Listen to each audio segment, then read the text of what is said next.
గోదావరిలో వరద ఉధృతి పెరుగుతోంది. ప్రస్తుతం ధవళేశ్వరం ఆనకట్ట వద్ద తాజా పరిస్థితిని మా ప్రతినిధి సాయికృష్ణ అక్కడి నుంచి ప్రత్యక్ష ప్రసారం అందిస్తారు.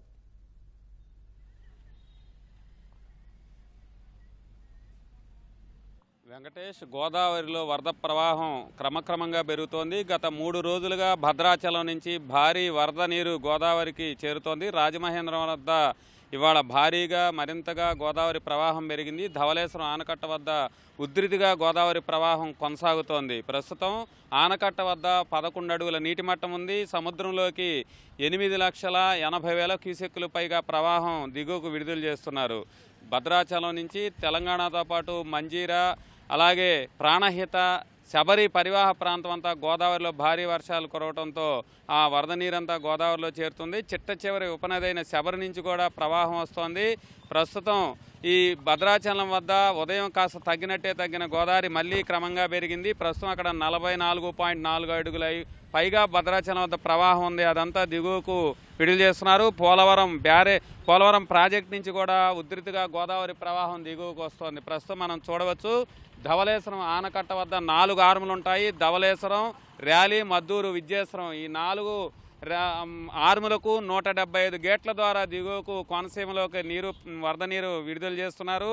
గోదావరి దిగువ ప్రాంతంలోనూ గౌతమి గోదావరి, వశిష్ట, వైనతేయ కోనసీమ మొత్తం ఉధృతిగా ప్రవహిస్తోంది. ప్రస్తుతం అయితే ఈ వరద ప్రవాహం మొదటి ప్రమాద హెచ్చరిక స్థాయికి వస్తుందా అన్న అంచనాలు అయితే ఉన్నాయి.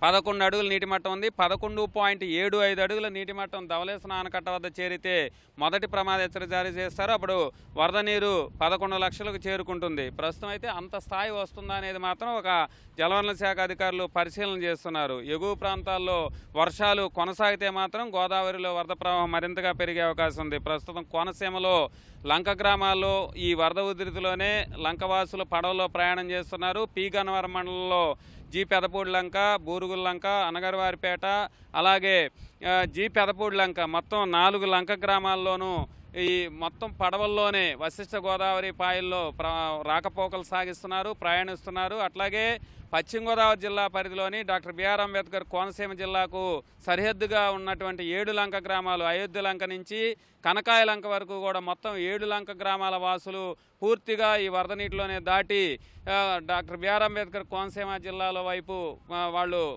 నదిని దాటి వస్తున్నారు. అలాగే కనకాయ లంక కాజ్వేపై వరద నీరు ఉధృతిగా కొనసాగుతోంది. డాక్టర్ బిఆర్ అంబేద్కర్ కోనసీమ జిల్లా కలెక్టర్ మహేష్ కుమార్ సమీక్ష చేశారు. గోదావరిలో ఉధృతి ప్రవాహాల్లో రాకపోకలు సాగించవద్దని ఇప్పుడు ఆయన అధికారులకు కూడా ఎక్కడికక్కడ ఆదేశాలు జారీ చేశారు. ప్రజలందరూ సహకరించాలని విజ్ఞప్తి చేస్తున్నారు. రాష్ట్ర వ్యాప్తంగా వర్షాలు, వరదలతో భీకరమైన పరిస్థితులు ఉన్న నేపథ్యంలో ప్రజలంతా కూడా జాగ్రత్తగా అప్రమత్తంగా ఉండాలన్న విజ్ఞప్తి అయితే కలెక్టర్ చేశారు. అట్లాగే వరద ప్రభావిత ప్రాంతాల్లో బడులకు సెలవులు ప్రకటించారు. వరద లేని చోట మాత్రం డాక్టర్ బిఆర్ అంబేద్కర్ కోనసీమ జిల్లాలో మిగతా అన్ని ప్రాంతాల్లోనూ పాఠశాలలు, విద్యాసంస్థలు కొనసాగుతున్నాయి. అట్లాగే కాకినాడ జిల్లాలోనూ ఏలేశ్వరం రిజర్వాయర్కు భారీగా నీరు వచ్చి చేరింది, నిండుకొండలా మారింది. దాదాపు 25 టీఎంసీల వరద ప్రవాహంతో ఉన్న ఏలేరుకు భారీ వరద రావడంతో దిగువకు 1,00,000 క్యూసెక్కులు పైగా ప్రవాహం విడుదల చేస్తున్నారు. పిఠాపురం వద్ద ఏలూరు కాలం వెంబడి ఉన్న నివాసితులందరినీ కూడా వారందరినీ ఖాళీ చేస్తున్నారు.